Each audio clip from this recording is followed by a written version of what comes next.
মমতা বন্দ্যোপাধ্যায় বা তৃণমূল সবসময় নিজেদের স্বাতন্ত্র্য বজায় রাখছে।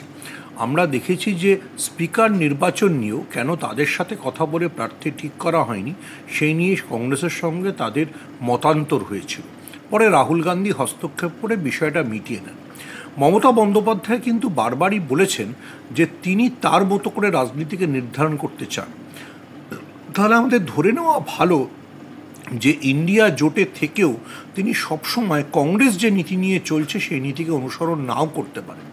কিন্তু আমি মনে করি না তার মানে এইটা যে তিনি বিজেপির সঙ্গে কোনো গোপন আতাতে চলে গিয়েছেন যেটা বামেরা বলে, বা তিনি ইন্ডিয়া জোট ভেঙে বেরিয়ে যেতে চান।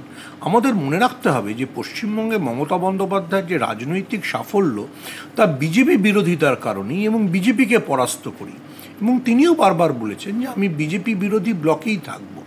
কিন্তু হতে পারে কোনো ইস্যুতে, যেমন নীতি আয়োগে উপস্থিত থাকা নিয়ে, সেখানে তিনি হয়তো উপস্থিত থাকলেন।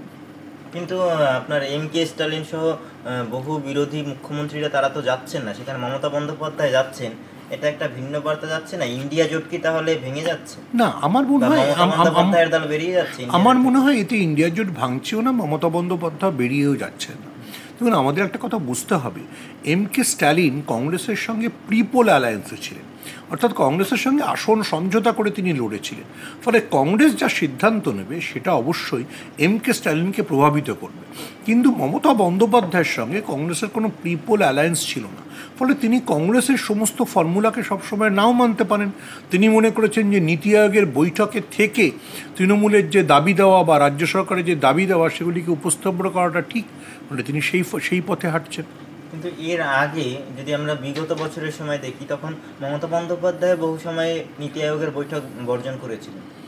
এবার উনি কিন্তু বারবার বলছেন যে আমি কেন্দ্রের কাছ থেকে আমার বরাদ্দগুলো আদায় করতে চাই, এবং বাজেট নিয়েও তিনি যথেষ্ট অসন্তোষ প্রকাশ করেছেন।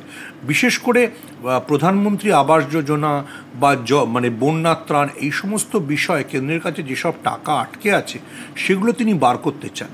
হতে পারে যে তিনি নীতি আয়োগের বৈঠকে সশরীরে হাজির থেকে সেই ইস্যুগুলো তুলতে চান, যাতে নরেন্দ্র মোদীর সঙ্গে তিনি সরাসরি নরেন্দ্র মোদীর কাছ থেকে বুঝতে পারেন যে এই টাকাগুলো আদৌ কেন্দ্র দেবে না এইভাবে কেন্দ্রের বিজেপি সরকার পশ্চিমবঙ্গকে হয়রান করবে।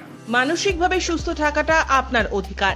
বেশি রাগ, দুঃখ, হতাশা, ভয়, অবসাদে মানসিক অসুস্থতার মধ্যে আনন্দ ফিরে পেতে আজই চিকিৎসা করুন। অনলাইনে কাউন্সেলিং এর সুযোগ রয়েছে। Get your mind's best friend, doctor B G. Dastidar. স্ক্রিনে দেওয়া নম্বরে যোগাযোগ করুন। দীর্ঘদিন ধরে সন্তানহীনতার সমস্যাতে ভুগছেন? আর দেরি না করে আজই চিকিৎসা করান। ভারতের অন্যতম প্রধান সারির IVF চিকিৎসক এবং গবেষক ডক্টর সুদর্শন ঘোষ দস্তিদারের থেকে 40 বছরের অভিজ্ঞতা আপনার সমস্যা সমাধান করবেই। স্ক্রিনে দেওয়া নম্বরে যোগাযোগ করুন।